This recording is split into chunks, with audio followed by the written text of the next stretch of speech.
Hello everyone, and welcome to this overview of the Laserox Insert for the Old King's Crown. We've just received our copy, so I thought today we could have a look at how to use the insert to store your copy of the game.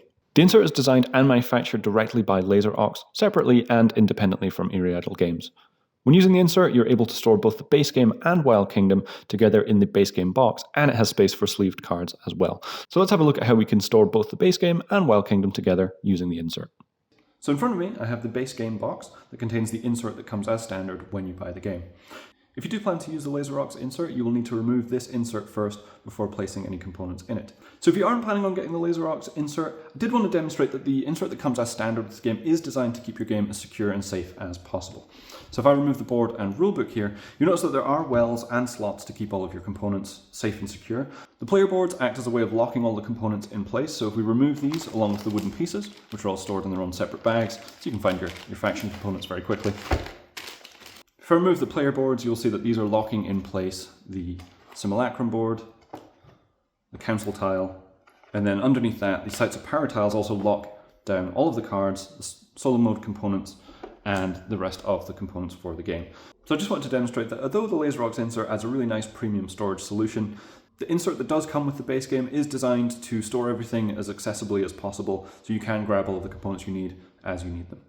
However, to install the Laserox insert, we will of course need to remove this plastic tray to get started. So this insert comes flat packed, and it's made from laser cut MDF wood. You will need to build it and put it together, but I found that I could just push fit everything. I didn't actually need any glue to hold everything together. So it took me about an hour or so to build. Comes with full instructions on how to build them and also how to store it inside the box as well. But what I want to do today is just kind of talk you through how to put everything back in the box, where everything fits, and how to store everything. So the first thing we'll have a quick look at is the faction boxes. So each faction has its own box, so if you want to play with a specific faction, you just grab this box out of the main box and you're kind of ready to get set up with it. So this contains the faction cards, it contains also the heralds, supporters, and anything else associated directly with that faction. So the way this works is it has a kind of clear perspex lid, at which point you have all of your faction cards stacked on top. And just to show, this actually does work with sleeved cards. I have a sleeved example here as well. These are all sleeved, fit perfectly into the insert. So that's our faction cards here. You can put the lid back on. And then on the reverse of this, these just click into place.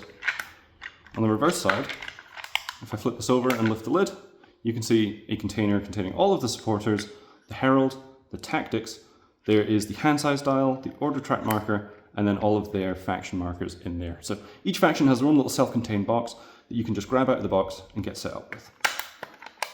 So to put everything into the box, we first of all put our faction boxes on the base level, and we just put them next to each other.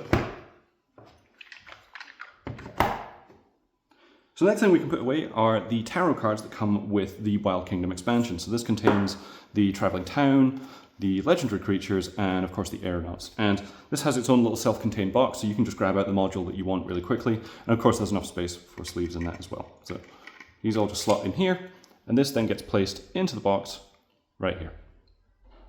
The next thing we can have a look at is the solo mode box. So this contains almost all of the solo mode components. The only thing that isn't included in this self-contained box is the solo mode supporters, but they are in their own separate little box. So if you are playing solo mode, you can have all of these little boxes separated out. So the way this one works is it has its own little pull-off lid, and this contains the bidding tokens, the herald, and the faction markers. And then inside the actual box, you have the solo mode's faction cards, you have the scheme and ambition cards, then you also have the fog threat cards in here, and then finally forge cards in there. So you can see there's lots of space for sleeves, but it does hold them pretty snug, even if you don't plan on kind of sleeving your cards. So the solo mode box gets placed directly next to the expansion materials like this. So the next thing we'll have a quick look at is the Kingdom card holder. So this contains not only the base game Kingdom cards, but also the Wild Kingdom cards, and also the Wild Kingdom Trade Agreement and Alliance cards. And again, there's plenty of space if you plan on sleeving these. These will fit nicely into there, no problem. When you put this into the box, you actually put it down horizontally so that this lid is actually facing into the center of the box. This is so it holds the site of power tiles in place once everything's layered in. So the next thing we'll have a look at is the influence tray. So the influence tray, you can see, is divided up into the 5 values and 1 values. And it's actually also dual layered as well. So underneath, you just slide this open, and you can see the metal coins of the same denominations all fit in their own slots as well. You can invert this, so if you want the metal coins on top and the cardboard ones on the bottom, you can absolutely do that if you prefer. So these just click together, slot into place, then are placed down into this section of the box just here, filling up the bottom layer. So the next thing we have are these two small token trays. So one holds the lore tokens and the other holds the simulacrum supporters. So you can see if you need the simulacrum, you can just grab all of these individual little trays and set them out just neatly so you can grab them whenever you need them. And so these fit one on top of the other, right above the influence like this. And you can put them in any order you like. Next up, we have all of the tokens that are placed onto the board. So this includes things like the clash markers, the season tracker, the round tracker, the kingdom's favor, and of course the active player marker. And you can also fit your metal active player marker in here as well. This one actually has like a little lip on it here, so you want that to face out the way towards the edge of the box. And that's because we'll place something on that in a moment. But this just fits nicely right over the top of the influence tokens like this, and everything should fit nice and snugly now. Then, right above that, in that little notch, we have this tiny little box for the location markers. So again, these are used for randomizing locations within the Wild Kingdom module. And that just sits in that little slot, like that. So the next thing we'll put away are the map tiles for the Wild Kingdom. And these just slot directly on top of the faction boxes, like this. And then you can place the Whispering Tower board directly on top of those. Now there's a little bit of gap because the Whispering Tower board is just slightly shorter than the map tiles. After we've done that, we can then place our Wild Kingdom components. So this has a slot for all of the wooden pieces that come with that, as well as all of the boon tokens for the Whispering Tower module. And you can kind of split those up however you like inside this box. But this then places just directly above our faction markers and then locks these boards in place here as well. So all aspects of the wooden insert are now inside the box, and we just need to place in the last few components to finish packing the game away. So we do have the Wild Kingdom bag, which again we can use to randomize different elements of the Wild Kingdom. You can just place that directly on top of the council tile. That will also prevent any kind of movement or kind of scratches on that board, which can be really helpful there.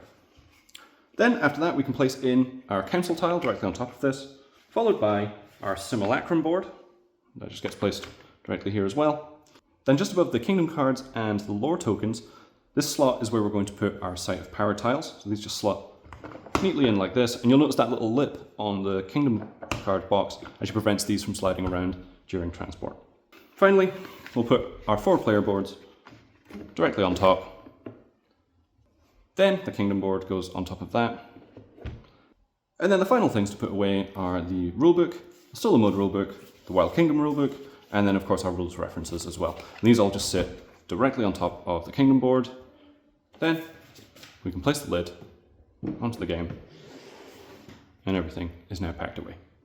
So as we said, this insert will arrive flat packed, and you will need to build it. It took me around about an hour to build mine. I didn't require any glue, but if you do want to kind of add some sturdiness to this, you can glue certain elements. Just be careful. On the guide, it does tell you which parts to glue and which parts just to avoid gluing so you don't lock anything in place. What is recommended to have on hand is a little kind of craft knife or an X-Acto knife, and that can be useful for just cleaning up some edges as you're pressing those together. But once built and put into the box, you can see that that contains all of the components of the base game, along with the components of the Wild Kingdom.